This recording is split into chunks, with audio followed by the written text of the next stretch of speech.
Au début des années 2000, à la demande de Jean Berthoud, Nicolas Vavre intégrait le conseil d'administration de la Banque Bonnaute. Jean avait besoin de deux choses, en fait. Il avait besoin de capital et il avait besoin d'avoir un conseil d'administration qui soit reconnu et dans les milieux bancaires et aussi par rapport aux autorités de surveillance des banques.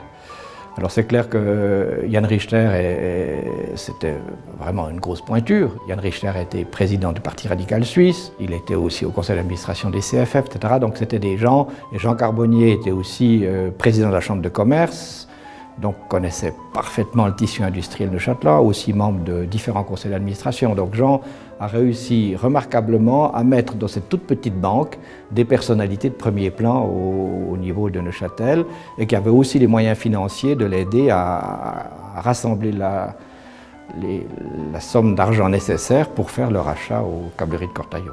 En fait, Jan Richter a démissionné à 75 ans et moi j'étais au conseil d'administration depuis 2 ans et puis Jean Berthoud a souhaité que je devienne président, que je prenne la succession de Jan Richter, ce qui m'a un peu surpris très franchement parce que je lui ai tout de suite dit, déjà au conseil d'administration j'étais surpris qu'il me demande, je lui ai dit la banque j'y connais rien, j'ai même la réputation d'être assez dur vis-à-vis des banquiers.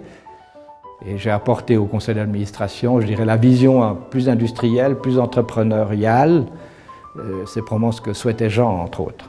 À l'époque, l'image de la Banque Bonnaute, c'était une petite banque, dans le sens tout à fait régional du terme.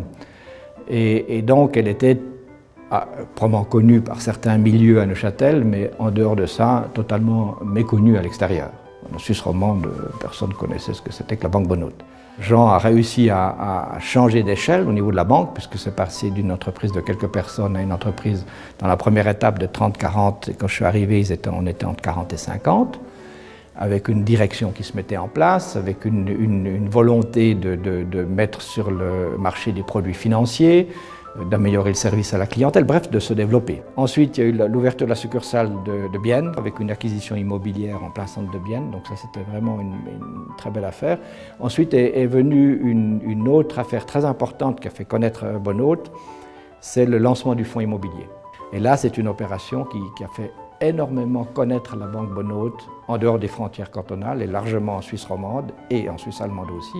Suite à l'ouverture de Bienne, qui, comme je l'ai dit, a été vraiment un succès formidable, il y a eu l'ouverture à Genève, parce qu'il faut avoir une présence à Genève à raison de l'importance de cette ville sur le plan financier, entre autres.